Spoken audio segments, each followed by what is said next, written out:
I'm Rob Skinner, and this is the Rob Skinner Podcast. Today on episode 118, I'm going to talk to Bruce and Rachel Erickson from Flagstaff, Arizona. With retirement looming and severe health challenges to deal with, Bruce and Rachel let go of the American dream and chose to follow God's dream to build a church in Flagstaff. In this episode, they share why they chose to go on the mission team, what were the challenges they faced, and how God blessed their decision with miracles happening. All this and more on the Rob Skinner Podcast.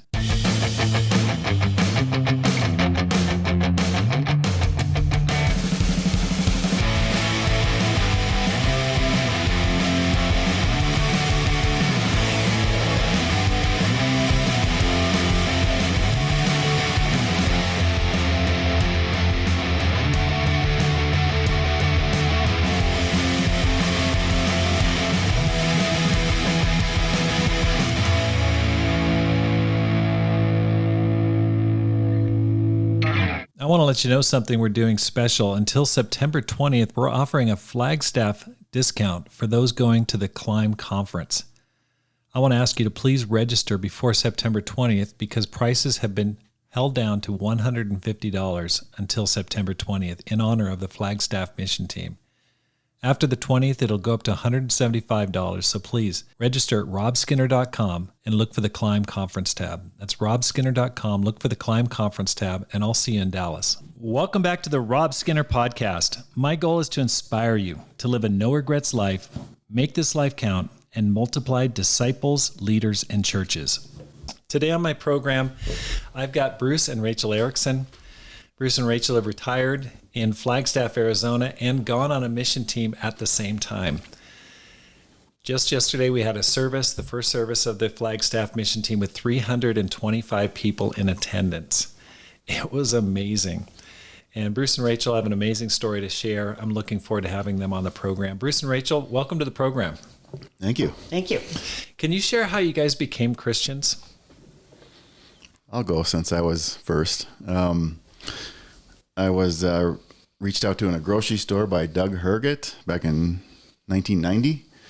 And I just got finished a workout, and I was in the grocery store buying peanut butter and jelly or something. And he walked up to me, and it was just, freaky to be invited to church. But I was at a point in my life where I was all over the place. I just needed something. And I'd grown up going to different churches in my family, and then I moved to Phoenix. I'm from Wisconsin originally. Moved out to Phoenix and, went to a few churches, but just nothing really worked.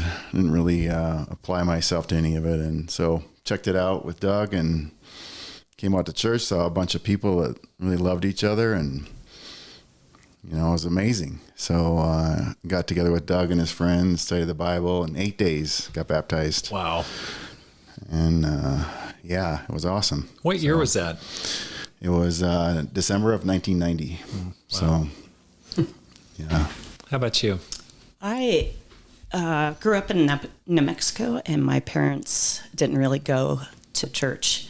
My dad was a preacher's son, and he just didn't have a lot of belief. But my grandparents were Assembly of God ministers, so there was a little bit of an influence there.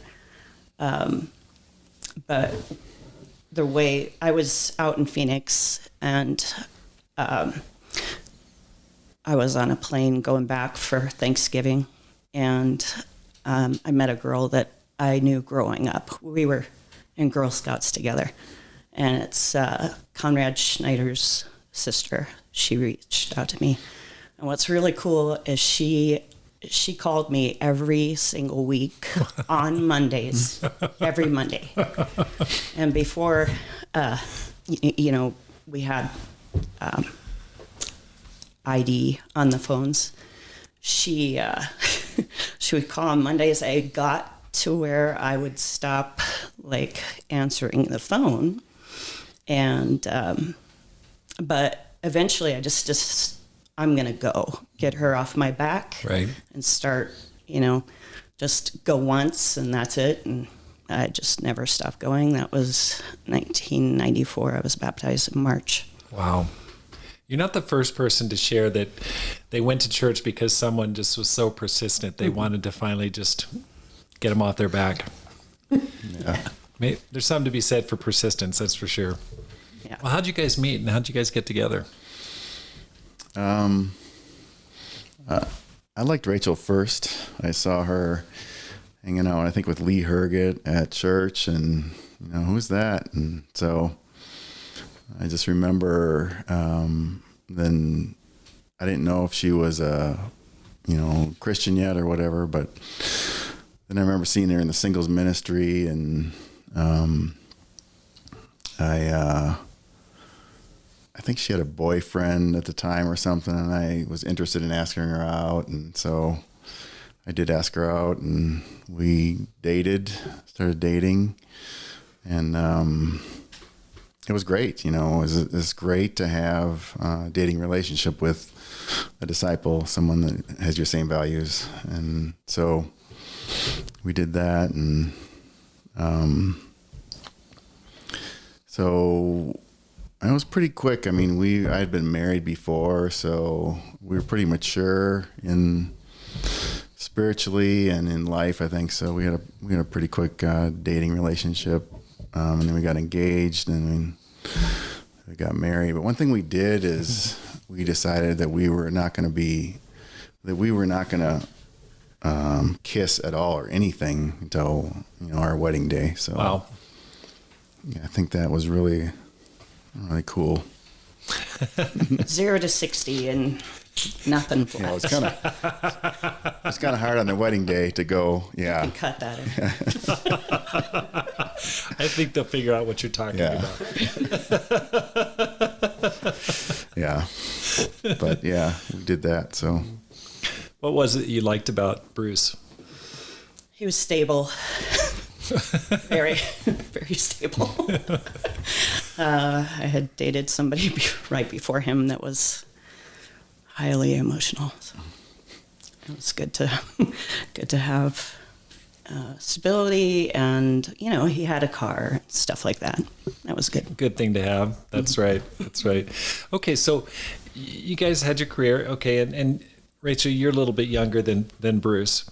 Now, Bruce, you recently retired, right? What were you doing for work? I did accounting worked for a company for 28 years. And then I went to another company, it was accounting for 7 years.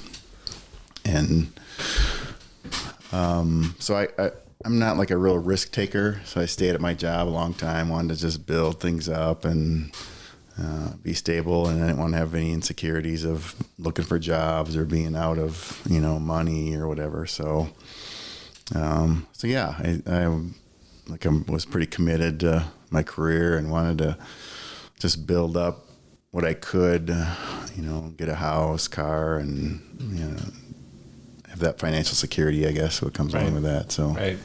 So you're stable. You're an accountant. And then all of a sudden you decide at retirement, I want to go on a mission team.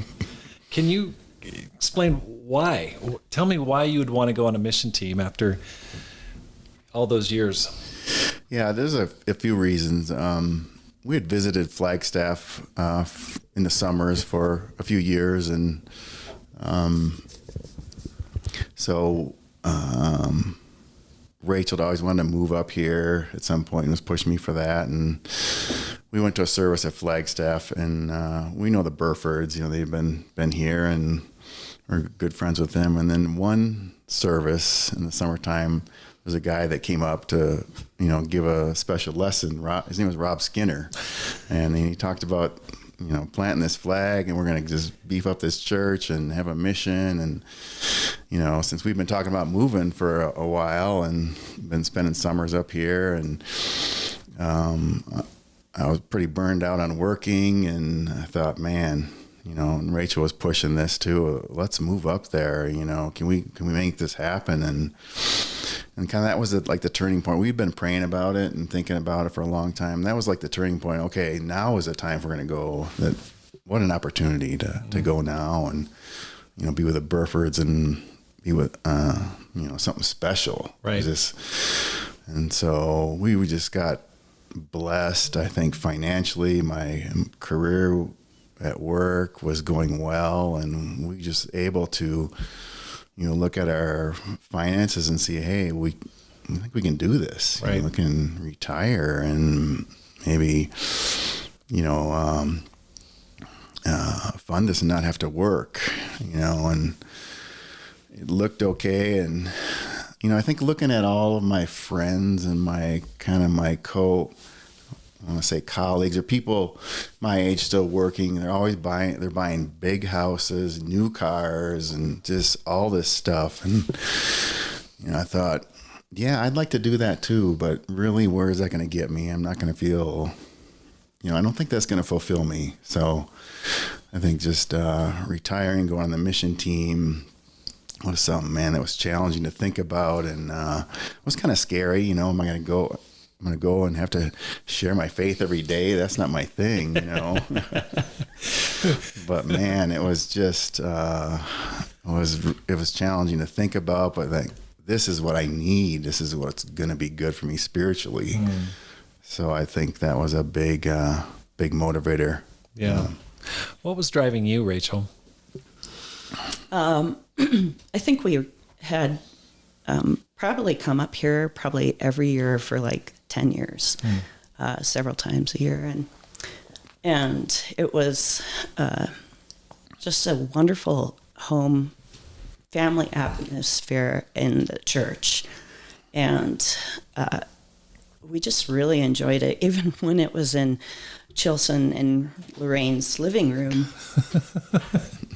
And there was just a few, people. It was still a very special place for us. And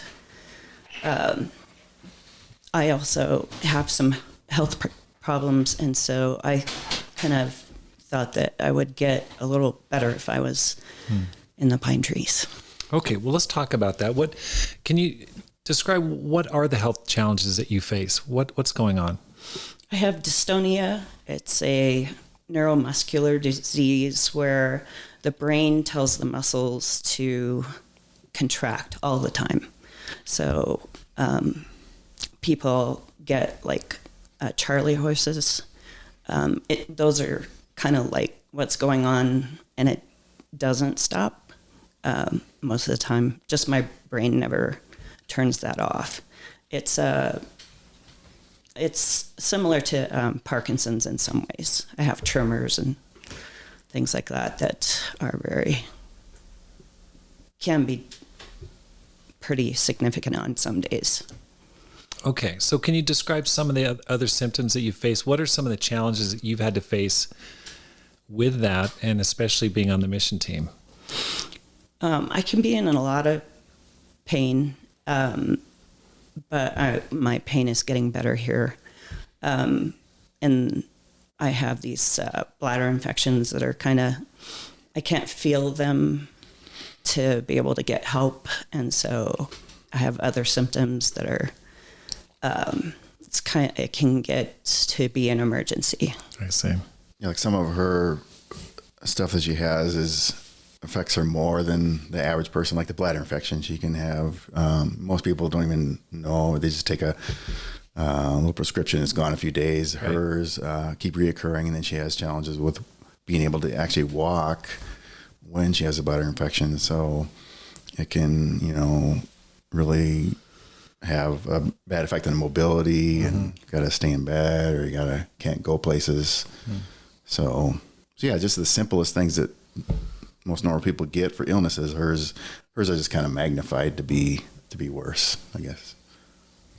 Okay, most people, one, if they retire, they don't think about going on a mission team. They think, I'm going to go to Bermuda or something like that. Secondly, if they've got health challenges, that's a second strike. They're saying, no way. I'm going to not go in a place that's challenging. Mm-hmm. What were some of the fears that you faced, dealing with those things? One of the things is, finding specialists here. That's kind of been a bit of a problem, but I can do everything on Zoom right now. until they, start wanting us to come to see them. So, so that's one thing. I was concerned that I wouldn't be able to do everything, and and so we kind of prepped the Burfords for me to I might not be able to do everything. And then it's been getting better. My situation is better in some ways, and so I'm glad that I'm really thankful for that. Thankful to God. I think sometimes you just have to step out, just do stuff, and think about it later. Wow. Yeah, she's really worked hard on trying to get better through obviously Western medicine stuff, and then natural things and prayer, and just kind of combined everything. And it's definitely not been easy at all, but like since we've been up here, she's been doing better so far. She had one setback in the beginning, but yeah, she just does the best she can, how she's feeling that day. So I've just seen her get energized through reaching out too. That's right. really been good for her. That's one of the big barriers to many people coming from, especially larger churches or established churches, large or small, is just the fear of evangelism. I mean, it's a huge barrier for everybody. Everyone's got hesitation and reluctance. I don't care how naturally outgoing you are. How did you overcome that fear just coming on the mission team, and where were things at before you got on the mission team? Yeah, I think we were in the Phoenix church for, 25 years. Well, actually since 1990 for me, but for the last 20 years or so, we were just kind of dealing with a lot of things with our girls, raising them, focus on that, focus on career, focus on health issues, and I just feel like we were doing okay, but I feel like we just needed to take a step out and a new perspective, kind of a change. And so, that was a little scary for me, not so much for Rachel. She was already here in her mind, I think, for a few years. But yeah,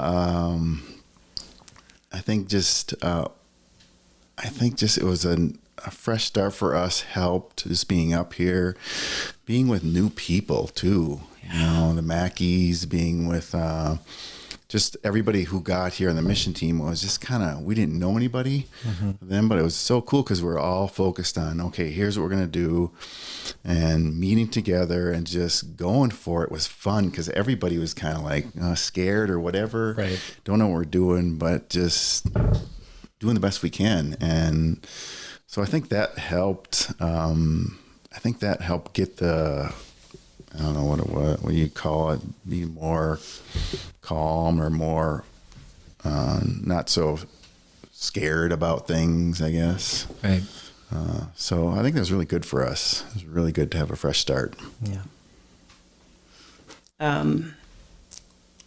What was the question again? It's okay. We'll go on.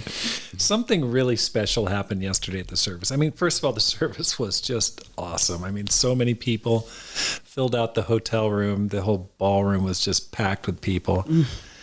But something really special happened for you guys yesterday. Can you describe what happened? Yeah, this is kind of our goal. We kind of tag on with Rob's philosophy to have a fulfilled life with a purpose and help people. So for the last part of my life, that's what I want to do. I want to help people become disciples and know God and have a fulfilling life. And I think, materialistic things and traveling the world and all that is cool, but I think there's nothing better than helping someone become a Christian. And that was our goal. And so we were able to do that yesterday. We baptized Nick and Janice, who they're a local Navajo couple here in Flagstaff. And we met them in the mall at Flagstaff, which is really cool. We have a fun thing we do every Thursday is we have a Bible talk in the Flagstaff Mall. Not outside the mall, in the mall, by the fireplace they have there, a little area, gathering area. So we just go in there and we pretty much invite everybody in the mall in 30 minutes. And we go in the food court and they're having dinner, or we just talk to them. They interrupt them and invite them to this Bible talk. It's just freaky, but it's fun, And so Nick and Janice, they said, yeah, we'll come. And they came to that Bible talk, and they just wanted to know more about God. They've kind of been around, at least Nick anyway, was around different religions. And so he wanted to know, and we studied with them, with the Mackeys for, several weeks. And they just went for it. They said, I want to get baptized, Nick said. And so, yeah, we baptized them in our driveway yesterday in a horse trough. And it was awesome. That's amazing. I don't know, Rachel and I were talking last night. We ranked this up yesterday, one of the top 5 days that we can remember. Wow. Of course, our wedding is in there and stuff, but it was big time for us. We loved it. What was the process like for you, Rachel? To baptize them? Yeah. It's amazing to be able to help people and, just to see their changed lives. I'm just really proud of Janice and the changes that she made. She's just really grown on us, and I think we've grown on them, and that's what it's all about, just making more family. And we're really excited for them. Yeah. It was so awesome to be there, to see that baptism, and just to see how thrilled you guys were, and the whole church was just on fire. I mean, everyone was so pumped up. I was just wondering how you guys felt, just what was going through your minds and what it meant to you. So for me, I'm from the same city that they're from, Farmington, New Mexico. And that was amazing to meet somebody from the same place. And for me, it was really neat to be able to help someone who's Native American, because that's actually been my dream for the last few decades. Wow. Yeah. That's amazing. Excited. Yeah. Any thoughts for you, Bruce? Yeah, it just feels great to be able to have, to live your purpose and be able to help people spiritually, and just being out in the community, knowing that, we're here just to reach out to people and show them the type of life that we have. And we just want to have share with more people and be able to do that more. But it was really special to see them to be baptized and decide to live for God. It was really special. You can have your favorite football team win a game. That's awesome. But man, when you see someone change like that and go for it, that's even better. Yeah. There's nothing like that. It's pretty amazing. I think about you two retiring, making this decision. I remember coming up a year or two ago and talking about the beginnings of the mission team, and you guys are just on board right off the bat. But I didn't know about your health challenges at the time, Rachel, and I'm just so inspired by that. Mm-hmm. And it's as if you walked up to the plate for the first time in the major leagues and just hit a home run. First time at the plate. I mean, you guys go on this mission team, and then God just gives you an amazing couple. Where are you going to go from here? I mean, this is pretty awesome. Like, what are your plans for the future? Keep on doing this. It's working good, so let's just do that. Well, Rachel has a list of people that she has met and got phone numbers from, and she follows up with them every week. And so she just loves people and loves to reach out to people. And I don't see her, that changing at all. That's going to be her life, and I need to get better at that, or at following up with people. But I know that together we're going to just go for it. We bought that house up here so we could have people over. We bought a, place that's can accommodate a lot of people. So we want to use our house to have whatever it is, Bible talks, lessons, parties, or whatever, and just make it a place where people want to hang out. There's a campus ministry up here. We'd like to have them over and help them in any way we can. And so we just feel like we've been really blessed. That's another thing. Since we decided to, move up here and retire, I think God's really blessed us with so many things. Like financially, it just fell into place. We got this house last November before the market exploded, because now I don't know if we could afford to buy this house. And then we sold our house down there for way more than we expected. So we were able to use that in our retirement fund. And it just seemed like things just fell into place for us, and that God's really behind what we decided to do. So that really feels good. And so we just want to continue on here and, finish out the last third of my life helping people. That's being right. a part of this movement. So That's right. yeah. For people who want to make this life count, who want to live a no regrets life, and perhaps people that have health challenges, what advice would you give them, Rachel? So before we made this decision, I fasted a couple times for 21 days each. Wow.